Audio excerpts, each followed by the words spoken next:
Live from KSAT 12, the Nightbeat starts right now. Will upgraded security for Uvalde schools be ready for the first day? An update tonight as parents worry about what a return to class may look like. And a string of burglaries around the San Antonio area, but the police believe they finally know who they're looking for. What they say links the suspect to the series of cases. Plus, a potential solution to panhandling, what San Antonio is doing and how it differs from what other major cities are trying. But first, the clock is ticking. Tomorrow will mark 1 week until Uvalde School District begins class. Yeah, that district has been preparing. Today it held a public meeting to discuss school safety and security. The night team's Lee Waldman is in Uvalde tonight. And Lee, parents have had a lot to say, of course, on this topic of securities. And tonight's forum went on for more than an hour. Tell us about that. Yeah, traditionally, these open forum meetings have lasted a very, very long time. But with the start of school just 8 days away, there seemed to be a renewed sense of urgency when it came to safety and security changes. Ensuring campus personnel are aware of alternative methods of warning campus personnel of an active threat, including the use of intercom system. Real changes that could have potentially saved lives. Measure could have saved Irma Garcia, Eva Mireles, Amy Jo Garza, and Aletia Ramirez. That's what families of victims and community members are asking for as the start of school is around the corner. And with glass, I mean, are they gonna put some type of ballistic film on all glass, or is that true or not? That is one of the things we're investigating and looking at. Dr. Hal Harrell going over the trainings that have taken place to get teachers and staff ready for the emotional needs of students this year. Also pointing out the physical changes to schools won't be ready in time. This work is running behind schedule. The manufacturing of the doors and the frames is been back ordered. Calls were made again for every officer with UCISD police to be placed on leave for their roles on May 24th. The district reiterating an independent audit and evaluation is being conducted before an investigation is started. This not good enough for tonight's attendees. Why not conduct an investigation as soon as possible so you can relieve some of these officers of their duty, or faculty or other people that need to be removed from their duties that failed that day? I mean, don't you think that would be important? Dr. Harrell mentioned that he'll be meeting with a DPS captain and lieutenant on Wednesday at 10:30 a.m. to talk about what those 33 troopers will be doing on UCISD campuses come the start of school. He also mentioned there will be trainings happening this coming Sunday and Monday to make sure that everyone is prepared for their roles for the start of school next Tuesday. Live in Uvalde, Lee Waldman, KSAT 12 News. Lee, thank you. The push for transparency in the Uvalde investigation continues. ABC and several other news outlets are filing yet another lawsuit. This one is against Uvalde School District, the county sheriff's office, and Uvalde city leaders. We have an article about that lawsuit right now on KSAT.com. New on the Nightbeat, a former Bexar County deputy has been charged. 46-year-old David Amaro, accused of tampering with a government record. The sheriff says an inmate told Amaro he was attacked by other inmates. Investigators say Amaro did not help the inmate and allege Amaro lied on his daily report when he did not note the attack. The sheriff also says surveillance video apparently shows Amaro may have witnessed and may have actually ordered a portion of that attack. The incident was back in February of last year. He was fired days later, and now more than a year later is facing a state jail felony in that case.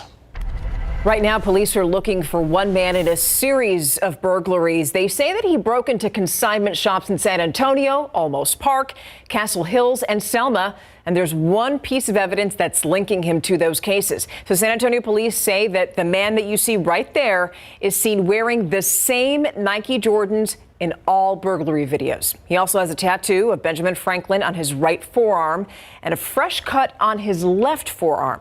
You can even see that he has a bandage on right there on his right arm. Police say the suspect targets high-end handbags.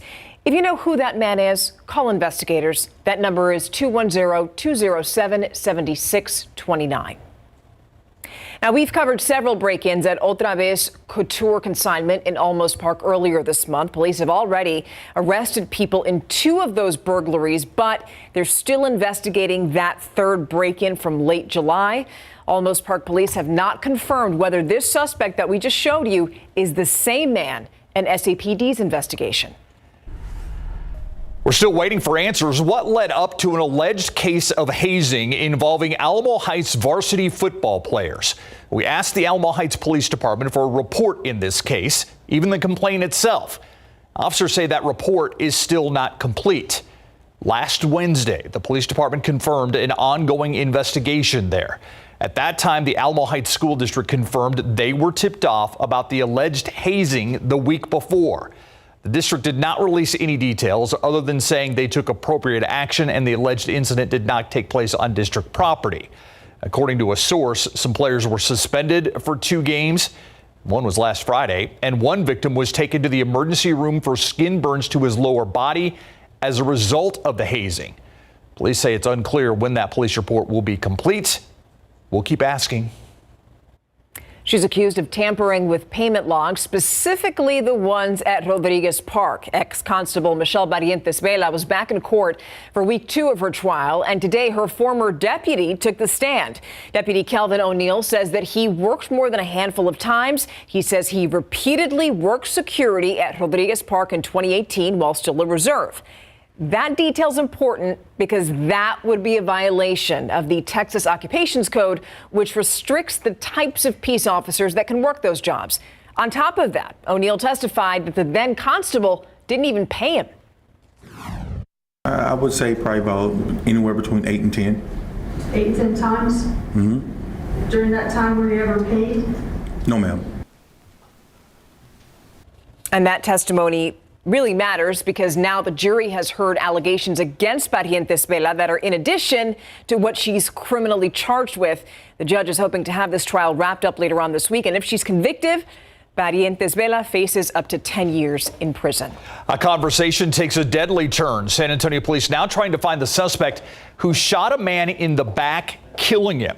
Officers say a gray Jeep Cherokee pulled up to a 20-year-old man on Morales Street. He was standing in his front yard. It's near Martin and 26th Street on the city's west side. Police say the people in the Jeep spoke to the victim. When that man turned around, turned his back on the people in that vehicle, he was shot twice. Investigators hope witnesses and the victim's family have information that leads to the people who got away. Now for a look at your headlines in your Nightbeat News Flash. A door kicked in, then gunfire erupted, and now police are looking for the murder suspect. Happened last night at the reserve at Pecan Valley on East South Cross. Police say that one man was shot in the foot, another in the chest. That man died in the hospital. Police are hoping anybody with information talks to them. Now, more monkeypox cases popped up in Bexar County. Metro Health confirmed 2 more since Friday, so that brings us to 27 total cases. We're also getting an update now on COVID-19 testing. Pay attention to this. Remember those tests that the federal government was mailing to you for free? Well, that's going to end on Friday. The program for at-home testing began in January, as you remember, but now it's out of funds. The COVID risk level in San Antonio, however, is still in the high category, and we're still waiting on approvals for those new booster shots. It's no secret, this area keeps growing, and there is a plan to add more housing in Helotes, but that is on hold for now. A nearly 300-unit apartment complex was approved for construction off Highway 16. Bexar County commissioners voted to delay construction after more than 1,000 neighbors signed a petition. They're worried the project is going to hurt wildlife and drainage. And that's a look at your Nightbeat News Flash.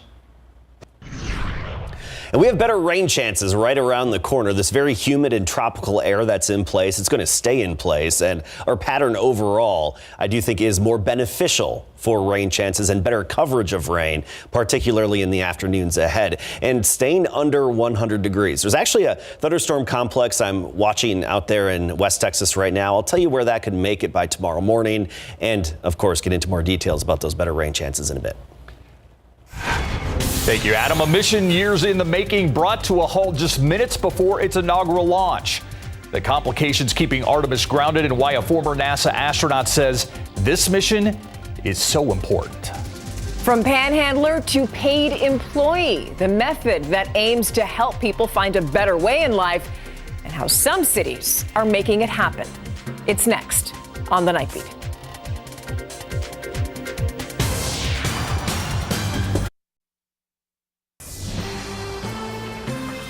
Is San Antonio being recognized on a national scale? The U.S. Secretary of Labor wants to replicate resources like the city's Ready to Work program across the country. The program helps pay for students' tuition and connects them to financial aid programs. The goal is to get students into high-demand jobs in industries like manufacturing, finance, construction, healthcare. The U.S. Labor Secretary got a first-hand look at some of the training that's taking place at St. Philip's College. This program, there's no question, should be a model for the rest of the country. Not could be. This program isn't without its challenges, though. More than 5,400 people have applied. Only a few dozen have enrolled in a course or classes so far. The city says the gap is due to two things. Number one, not having enough staff. Number two, taking the time to craft a career path for each applicant. This is the same program the city of San Antonio is also using to try and help and combat homelessness. The city says they're also using a program that pays a stipend to students who are training for a job. Other cities are helping the unsheltered find work in a different way.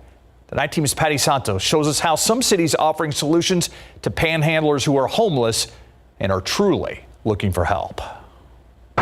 It's a story you've heard before. There was a lot of frustration around panhandling here in Oklahoma City. Less than 500 miles away, Oklahoma City leaders think they found a solution. They're putting panhandlers to work. 3 days a week, the van goes out to different locations of high areas of panhandling in Oklahoma City. They ask if people would like to get on the van and have an opportunity to beautify parks around Oklahoma City. It's called a Better Way program, and here's how it works. Ready, set, and rock and roll. 8 people get hired for a day's work of cleaning parks. They get $65 and lunch. Lindsay Cates with OKC says it's one small solution to helping the unsheltered. And the idea started in Albuquerque around 2015. It's since been used in other parts of the country like Philadelphia, Tulsa, and now Oklahoma City. But there are limits to how many times panhandlers can work under this program. Van members can ride up to 5 times. The ultimate goal is to connect participants with resources to find them a better way. They can meet with an employment specialist and work on what barriers there are for them to find better employment. Oklahoma City invested $270,000. Since last September, they've had 189 people participate. 25 of them have secured jobs, and 12 have been connected with housing services. Patty Santos, KSAT 12 News. Now it's worth mentioning Albuquerque no longer offers the program after running into funding problems, but Oklahoma City says they've learned to adapt and hope to keep the program going. Now we're learning more about the Artemis 1 mega rocket launch delay. That rocket aims to go beyond the moon and return to Earth, but eventually the plan is to return humans to the moon for the first time since 1972. Now, NASA officials say there was an issue with engine bleeding and also bad weather. A former NASA astronaut, Colonel, explains why this mission is so important. Listen. Operationally, we want to go to Mars someday. So Mars is at least 6 months away, and sometimes 2 years, depending on where the planets are. So we want to make sure that the life support and the propulsion system work properly, so the astronauts, if they have a problem on Mars, they can get back safely. So she also said the equipment is going to be tested on the moon, and the next launch is expected this Friday. A lot of people wanting to see this launch this morning. We're disappointed. A little disappointed, but maybe it'll happen on Friday. Hopefully. Fingers crossed. Yeah, live cam outside. It is 82 degrees, and some people got showers today. I hope this is a reoccurring trend where just different parts of our viewing area get rain every day. I think we're going to spread the love more in the days ahead. That's the thing. It's promising. Kind of like last week, how we started to just see better coverage of rainfall through the week. Well, we're falling back into that weather pattern, so it's looking more promising for rain chances. Of course, as usual, it's not a slam dunk for everybody, but at least our area has a decent shot every day. Tomorrow, I've got it at about 50 to 60% coverage, and then closer to 40 to 50% coverage by Wednesday and Thursday. Those 3 days, Tuesday, Wednesday, Thursday, are prime opportunities, and then rain chances fall off again a bit as we get into Friday and the upcoming weekend. Steve mentioned some folks got some rain today, especially closer to the Gulf coastline. Take a look at the 12-hour rainfall estimates, and the yellows indicate 2 inches or more of rain. You get just outside of Hallettsville, 2.3 inches, just due south of Hallettsville, 3.5, even into northern Goliad County, and you get into DeWitt County as well, over 2.5 inches, and just north of Gonzales along parts of I-10 between Luling and Gonzales, 1.5 to 2 inches. But you look locally, and really not much fell from the sky over San Antonio. But I do like our weather pattern overall. First of all, I am watching this complex of storms to the northwest of us in West Texas. I'm going to get to that again in one moment and show you the future cast. But I want to point out our overall pattern. Due to the positioning of these 2 upper level highs, we're kind of in a squeeze play when it comes to moisture. We're getting some moisture coming in from the southeast and off the Gulf of Mexico, some of that tropical feeling air. And then we're also getting a bit of a squeeze and a push from the north. Overall, this bodes well for Texas as a whole. Okay, and that's for the next several days, basically the next 3 days. Now we look at I-20 down to I-10. That's where we have this little complex of thunderstorms that's pushing southward. Not really severe at the moment, just had a little pocket of severe weather with it earlier, but there are indications this could make it to the Del Rio area and parts of the western hill country by early tomorrow morning, even for the morning commute.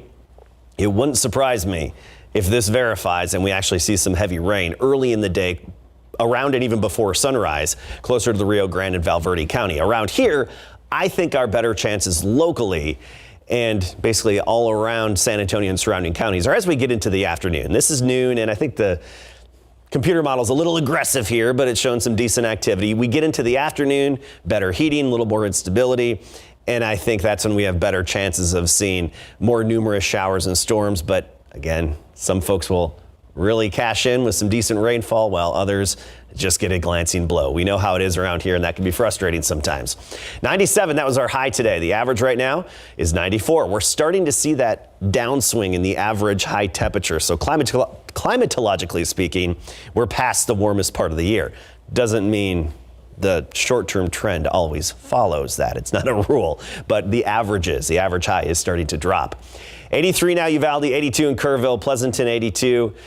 82 Port SA, 83, and very humid officially at the airport. A dew point of 75. This is very sticky air. This is that tropical air. Gonzales, a dew point of 76 along with Canyon Lake and Uvalde.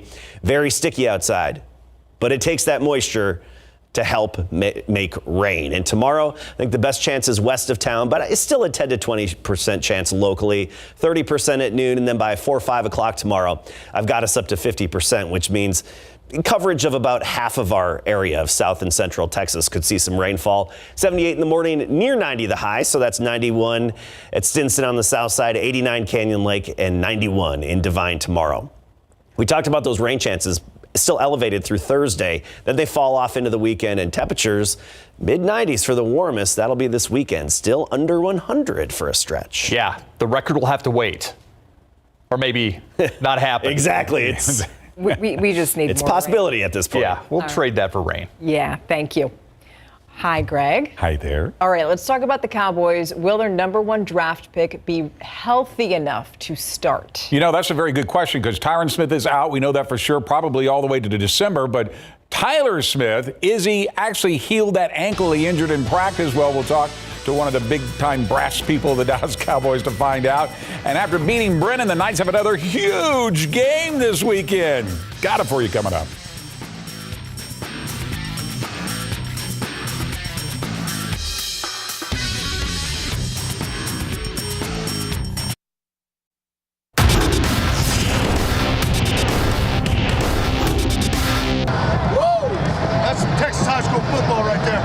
Yes, it is. That's right, Coach. 6 teams, 3 unforgettable games decided by a total of 5 points. The inaugural KSAT Pigskin Classic. Huge success in big board sports. But first, Pro football coverage powered by Davis Law Firm. Dallas Cowboys, as well as the rest of the NFL, have major decisions to make since cutdown day is tomorrow. That's when all NFL teams have to slim down their rosters to 53 players. But already some moves have already leaked out. The Cowboys have already told Ben DiNucci he's out. He's also one of those cuts. But the Cowboys have a bigger problem: who to start at left tackle instead of Tyron Smith, who was injured in practice after the second preseason game and not expected back until December at the earliest, if at all. The Cowboys will be the first ones to tell you. That's why they drafted Tyler Smith, the first pick. But the Tulsa product, ready to go on this September the 11th against Tampa Bay, since an ankle injury sidelined him in practice for the Cowboys' final preseason game against Seattle. Here's what Cowboys Vice President Stephen Jones had to say on his weekly radio show in Dallas. He's ready to go, and barring something unforeseen to start practice, he was a green light to start practice today. All right, for some reason, Smith is not ready for the challenge. Jones added that they will use someone in-house to fill the void, but not bring in another player. We are now just 6 days away from the kickoff of the UTSA Roadrunners football season, a chance to defend their Conference USA championship in their 12-win season. The coveted single digits have been passed out as part of the Triangle of Toughness mantra that was introduced by head coach Jeff Traylor. And two of the recipients are two senior leaders on the team: quarterback Frank Harris, safety Rashad Wisdom, both San Antonio high school products. It means a lot. Just having all my peers, my teammates, my coaching staff all believe in me. I'm very honored to be, in zero. This means a lot to me. It's a big thing, especially for us. It's something that we're really bought into and really, really about. And there's a lot of guys that got voted into the single digits this year that are new. And I feel as though the right people are in the numbers. So, I'm definitely excited for everyone that got voted in, because it's a big thing, and we don't take it lightly. Now all that needs to happen is to pack the dome on Saturday for the Roadrunners 2:30 kickoff against Houston. It was leaked over the weekend, confirmed today. Haynes King is the starting quarterback for the Fighting Texas Aggies. King beat out LSU transfer Max Johnson and true freshman Connor Wegman to get the starting job at quarterback. You may remember King started for the Aggies last season, but it came to an end quickly when he broke his leg in the game against Colorado in the first quarter. He's considered to be one of the fastest quarterbacks in college football, which makes him a dual threat for A&M. There's no deciding factor. There's multitudes of things over periods of time. And like I've said before, we feel very comfortable with the other two quarterbacks. Max Johnson be a starter here, and I think play very well, and so done Connor Wegman. So, and we felt Haynes had a great camp, puts us in a great position to be successful going in right now, and that's what we believe in. And there's no one thing. It's a multitude of things on a daily basis, from on-field, off-field, throwing, running, reading, checking. The Aggies kick off their season this Saturday when they host Sam Houston at 11 a.m. Another strong challenge for the Steel Knights. That's why they are the big game, and our big game coverage this week. Next.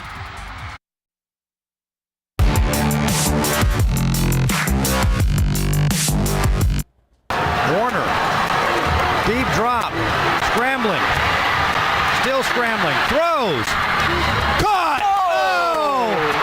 How about that? That's how the Steel Knights knocked off #1 Brennan in the third and final game of the KSAT Pigskin Classic 2022. But now, as a new #1 team in 12's Top 12, they have another tough opponent this week. That's why they are the big game at our big game coverage when they host Lake Travis, the same team that ended Brennan's season last year in the Region 4 finals. The Cavaliers lost their season opener in a shootout with Arlington Martin that was broadcast nationally on ESPNU, but did not put in their starting quarterback, Bo Edmondson, who is a Michigan State commit, aggravated a back injury in the Cavs scrimmage before the season opener. Instead, they had to rely heavily on their running game, anchored by Nico Hamilton, who had 29 carries for 201 yards. No word right now on if Edmondson will be back for this game either. But the Knights may have found themselves that new starting quarterback in sophomore Cade Warner, and Jaden Bailey burned Brennan for 3 touchdowns and 201 yards as well. We know they're going to be a really good opponent.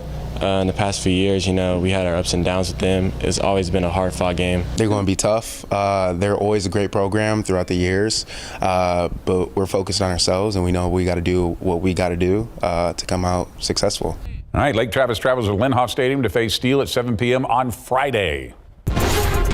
Want to give a big shout out to everyone who helped make Saturday's KSAT Pigskin Classic 2022, presented by your San Antonio area Chevy dealers, a huge success thanks to our crew here at the station, the folks at Texas Sports Productions, and to the Alamo Dome staff and Northside School District staffs for all of their help in making this one great success. And I had to comment, I haven't seen that many KSAT employees together at one place at one time since the Christmas parties of the 1980s. Yeah, it was great. It was a lot of fun. And I just thank everybody who was involved in that, because you rarely get that kind of performance 3 games in a row. Yep, absolutely. Thank you, Greg. And we'll be right back.